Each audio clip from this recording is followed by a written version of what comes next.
Welcome to our very first video lecture on stoichiometry. If you do not have a calculator nearby, definitely pause the video and grab one. You also are going to want your data booklet, or at the very least, a handy-dandy periodic table. In this lecture, we're going to review moles, molar mass, empirical molecular formulae, and percent composition. Our objectives for today, we're going to review that mole concept and review molar mass, and then lots more review, percent composition, empirical formulae, molecular formulae. Our essential understanding for today is that the mole makes it possible to correlate the number of particles with the mass that can be measured. We can measure grams of stuff in the lab. I can't really measure how many atoms of carbon I have, but we can do some calculations because of that correlation. So a quick review of molar mass. Remember that molar mass is the mass of 1 mole of a substance. 1 mole of a substance is equal to 6.02 times 10 to the 23rd particles of that substance. So if I have 6.02 times 10 to the 23rd atoms of carbon, I have 1 mole of carbon. Carbon's molar mass is 12.01. It's also carbon's atomic mass. So if I have 1 atom of carbon, is going to have a mass of 12.01 AMUs, atomic mass units. But if I have 6.02 times 10 to the 23rd atoms of carbon, the mass will be 12.01 grams. 12.01 grams, because that mass given to us on the periodic table tells us that's the molar mass and also the atomic mass of carbon. If I asked you what is the mass of 1 mole of carbon, you would tell me the same thing, because 6.02 times 10 to the 23rd atoms is equal to 1 mole, and so it would also have a mass of 12.01 grams. So a quirky thing about IB, usually here in the United States, we'll say that molar mass is grams per mole or grams per mole. IB doesn't like the slashy fraction bar, so instead we're going to say, because we're dividing by moles, that's the same thing as moles to the negative 1 power. So we'll have grams times moles to the negative 1 power. This is totally the same thing as this. We still have grams per mole, grams per mole. How many grams per 1 mole? Molar mass. All right, so let's make sure those calculators are warmed up and ready to go. We're going to calculate some percent composition. Remember that percent, hopefully we learned this back in elementary school, is just part over whole. So we're going to take the part, and in chemistry, that's just one of the elements in a compound, and divide that by the whole mass of the whole entire compound, times 100 to make it a percent. So if we're going to calculate the percent of just calcium and calcium carbonate, the first thing that we have to do is write a formula for calcium carbonate. Carbonate, remember, is CO3 with a -2 charge. Calcium has a +2 charge because it's an alkaline earth metal. Luckily, these oxidation states cancel each other out, so our formula is simply CaCO3. I want to find the percent of calcium, so calcium will be my part. The molar mass of calcium is 40.08 grams. So I'm going to take that 40.08 grams, I'm going to divide it by the mass of the whole entire compound, CaCO3. Ca is 40.08, carbon is 12.01, oxygen is 16.00, but I've got 3 of those. I need to multiply by 3. Grab my handy-dandy calculator, 40.08 plus 12.01 plus 16.00 times 3 gives us a grand total of 100.09, 100.09.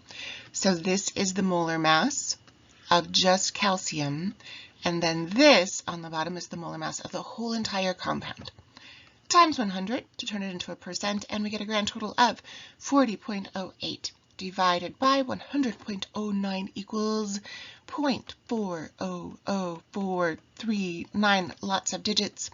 We're going to keep 1, 2, 3, 4 sig figs, 1, 2, 3, 4 sig figs. That 3 doesn't change that. 4.4004 times 100 is 40.04%. That is the percent of the entire mass of the compound that's coming from just calcium. That is the percent calcium in calcium carbonate. Now let's flip things up and calculate some empirical formulae. In this problem, we're given some masses. I'm going to go backwards and find the formula. The formula, these guys are simply mole ratios, the mole ratios of the elements in the compound. In order to find those mole ratios, we're going to have to turn our grams into moles. The empirical formula, which is different from the molecular formula, is the reduced or the least common term version of a formula. We'll talk about molecular formula in a little bit, but molecular formula could be something like C2H4. I can divide both of these guys by 2. When I do that, the empirical formula, the most reduced version, would be C1H2 or just CH2. So I'm trying to find this reduced version, this lowest term version of the formula. So again, I'm going to take my masses and turn them into moles. Many oxides of silver with the formula AgX, some number of moles of silver, OY, some number of moles of oxygen.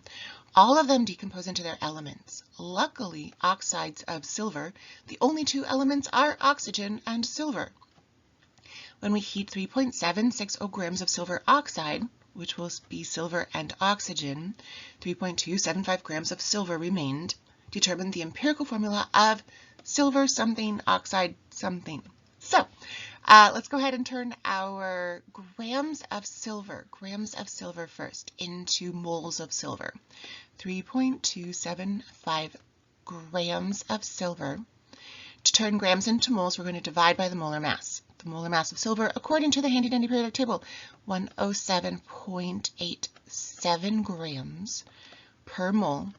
Grams on top and bottom will cancel out. We're left with moles of silver, which is what we're trying to find for that mole ratio. 3.275 times 1 divided by 107.87 gives us 0.03036 moles of silver. Now we need to do the same thing with oxygen. And you might be thinking, but my problem doesn't tell me how many grams of oxygen. We can figure it out because the whole entire silver oxide is 3.760 grams. 3.760 grams of silver something, oxide something. And then I have 3.275 grams of just the silver. So the difference between those 2 guys will be just the oxygen. So 3.760 grams of silver and oxygen minus 3.275 grams of just the silver will leave us with 0. Calculator says 485 grams of just oxygen. Divide by the molar mass of oxygen, that is 16.00 grams per mole. Grams on top and bottom cancel out. We're left with moles of oxygen, which is what we want to find that mole ratio. 0.0485 divided by 16 gives us, calculator says, 0.03031 moles of oxygen. So now I basically have my mole ratio, right? 0.03036 moles of silver, 0.03031 moles of oxygen. I could write a really ugly formula, Ag 0.03036, oxygen 0.03031. But we really don't love to use decimals in our formula. So what we're going to do is divide both of these guys by the least of the mole numbers to scale these guys up to whole numbers. So 0.03031, 0.03031. You might be thinking in your head, I don't know why she's dividing, because those are basically the same things. You are right. When we do this division, we're going to get here 1, oxygen 1. Here we're going to get a slightly over 1 number, but we're going to round that to also 1. So our empirical formula will be Ag1O1, or simply AgO. That is our empirical formula of this silver oxide. Here's another example of an empirical formula question. We have an acid that contains 0.25 grams of hydrogen, 8.0 grams of sulfur, 16 grams of oxygen. Our job is to convert all of these grams into moles first so that we can have some H something, S something, O something mole ratio. So first up, turn our grams of hydrogen into moles of hydrogen, 0.025 grams of hydrogen. Find the molar mass of hydrogen on the periodic table. It is 1.01 grams per mole. Grams cancels out. We're left with just about 0.2475 moles of hydrogen. Next up, same thing for sulfur. 8 grams of sulfur divided by the molar mass of sulfur. Periodic table says 32.07 grams per mole. Do that division, 8 times 1 divided by 32.07. Grams cancels out. We're left with 0.2494 moles of sulfur, according to my calculator. One more, 16 grams of oxygen. This is going to be easy math. I don't even need my calculator for this one. 16 grams of oxygen, 1 mole of oxygen has a molar mass of, oh hey, 16 grams. Grams cancels out, so do those 16s. We're left with 1 mole of oxygen. So now we can write a formula something like H.2475 S.2494O1. Divide everything by the least of those values, which is 0.2475, 0.2475, 0.2475. If you don't want to rewrite all those numbers out like this, you can also just divide over here, right? Same idea. And we're going to get H1, S, also 1, O4. These guys, I know it's slightly more than 1, but we're going to round it to 1. This guy is also slightly more than 4, but we're going to round to 4. Round liberally when we do empirical formulae. So this is our empirical formula. Remember this because the next slide we're going to use this guy to calculate the molecular formula. So H1S1O4. So now that we have that empirical formula, H1S1O4, we can use this to find the molecular formula because now we're given the molar mass. Remember that molecular formula is something like C2H4. I can divide each of these guys by 2, and that's going to give me the empirical formula of C1H2. What we're going to do now is figure out what is this scale factor, that greatest common factor, so that I can go backwards from empirical to molecular. I have empirical. What am I going to multiply those guys by in order to get to the molecular formula? So what we're going to do is take this molar mass. I'm going to find the molar mass of this guy, and that's going to tell me my scale factor. So HSO4 is going to be molar mass-wise, hydrogen is 1.01, plus sulfur is 32.07, plus 4 oxygens, 4 times 16. That's going to give us a grand total molar mass of 97.08 grams per mole, or grams times mole to the minus 1. Grams times mole to the minus 1. So what I'm going to do is I'm going to take this guy and divide it by this guy. 194.13 grams per mole divided by 97.08 grams per mole. And you might already be looking at this and you're like, I know that's 2. You can definitely eyeball this or use your calculator, but it's going to be equal to just about 2. 2 is our scale factor, just like it was up here. So I'm going to take that 2 and multiply it by the subscripts in my empirical formula. So 2 times 1 will give us H2, 2 times 1 will give us S2, and 2 times 4 will give us O8. This is the molecular formula of our acid.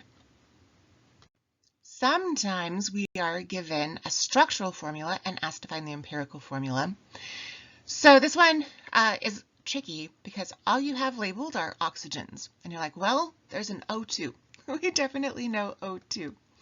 But what else is in the sky? It's an organic compound, so there's lots of carbons and oxygens. When we draw organic compounds, sometimes we get lazy and we don't draw all the carbons, but each one of these points of intersection is going to be a carbon.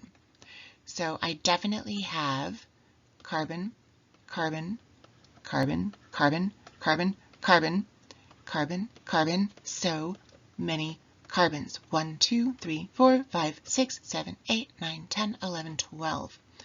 Carbon 12. Oxygen 2. Is that all we have in this compound, though? Here's a crazy thing. Sometimes we also don't draw the hydrogens. So this carbon right here has 1, 2, 3 bonds. We know that carbon has a valence of 4. It has 4 valence electrons. It needs to make 4 bonds. Right now it only has 1, 2, 3 bonds, which means that there is an invisible hydrogen stuck to this guy. It's invisible only in my picture. It's not invisible in real life. This carbon also 1, 2, 3, it needs a hydrogen to balance out to that 4th valence, that 4th bond that carbon needs. 1, 2, 3, this carbon has a hydrogen. 1, 2, 3, this carbon has a hydrogen. Be careful with this guy. 1, 2, 3, 4, no hydrogens for him. This guy, 1, 2, 3, 4, no hydrogens for him. Oxygen has a valence of just 2, so we don't add any hydrogens here. And also, only carbon's hydrogens would we not draw. So if oxygen had a hydrogen, we would draw it in there. Let's check our other carbons. These carbons have 1, 2, 3, 4 bonds. 1, 2, 3, 4 bonds. This carbon has 1, 2, 3. We need a hydrogen. This carbon has 1, 2, 3. Hydrogen. This carbon has 1, 2, 3. We need a hydrogen. This carbon has 1, 2, 3. We need a hydrogen. So our total number of hydrogens is 1, 2, 3, 4, 5, 6, 7, 8. Divide all of these guys by the greatest common factor, which is going to be 2. And so our empirical formula, this is the molecular formula, will be C6H4O1. Voila. All right, so now we're going to again find a molecular formula. 4 moles of a hydrocarbon, that means we only have hydrogen and carbon in this compound, has an empirical formula of CH2. It has a mass of 280 grams. What is the molecular formula of this compound? It might be tempting to find the mass of this guy, 12.01, plus 2 hydrogens, 2.01. That's going to give us a grand total of 14.03 grams per mole, or grams times mole to the minus 1 power. And then take my 280 and divide by 14.03 to find the scale factor, but that would give us the wrong answer. And the reason is this guy right here, 4 moles. So 280 is not the molar mass. It's the mass of 4 moles of a compound. To find the molar mass, we need to take grams and divide it by the number of moles. So molar mass is always going to be grams per mole. And if you have more than 1 moles, you need to divide by that number of moles. So 280 grams per 4 moles is going to give us a molar mass of, calculator says, 70 grams per mole. Here's our molecular mass, our molar mass, our empirical formula mass. Now we can go ahead and divide to find that scale factor. Molar mass, 70 grams divided by empirical mass, 14.03 grams, gives us a scale factor of 4.98. We're going to round that to 5. Our scale factor is 5. So CH2 times 5 is going to give us, invisible 1, C5, and then 5 times 2, H10. The molecular formula of this compound, this hydrocarbon, is C5H10. One more problem, my friends, and we're going to call this lecture done. So, magnesium is heated over a Bunsen burner, leading to its oxidation. Masses are shown. We're going to calculate the empirical formula. A few slides ago, we had silver oxide that we heated to decompose into its elements. This time, we're actually using that heat to catalyze the addition of oxygen to magnesium. So the oxidation of the magnesium, making some magnesium oxide compound. We have some data here in our table. The magnesium's mass before we started heating it, so the pure magnesium was just 2 grams. We heated it for a little bit, 5 minutes, and the mass went up because we added some oxygen to the magnesium. So now I have some magnesium oxide. But I cannot say yet if all of the magnesium has reacted with oxygen. So we heat for a little bit more. Notice that the mass went up again. We added a little bit more oxygen. We're going to heat it again. And now, because these masses remain the same, I can work on the assumption that all of the magnesium has reacted with oxygen, and I can do my math. If this number, if this 3.3 had actually been like 3.5, that number went up, we would have to heat again until we had repeating numbers, repeating masses. Masses stay consistent. But again, because we do have that 3.3, 3.3, I can work on the assumption that all of my magnesium has been oxidized. We can do some math. We're going to turn our grams into moles. 2 grams of magnesium, turn that into moles. Molar mass of magnesium according to the handy periodic table is 24.31 grams per mole. Grams cancels out top and bottom. We are left with 0.082, lots of digits, moles of magnesium. We're going to do the same thing for our oxygen. So I have 3.3 grams of magnesium oxide, 2 grams of magnesium. So the difference is going to be 1.3 grams of oxygen. I had 2 grams of magnesium. We added 1.3 grams of oxygen. That's how we got our 3.3 grams of magnesium oxide. 1.3 grams of oxygen, turn those into moles of oxygen. The molar mass of oxygen is 16 grams. Grams cancels out top and bottom, and my calculator says that 1.3 divided by 16 is 0.0812, lots of digits, moles of oxygen. You might be thinking those numbers are almost the same, and you'd be right. If you want to do the division, you can definitely divide both by those numbers, but we are going to round liberally to magnesium 1, oxygen 1. Our empirical formula is MgO.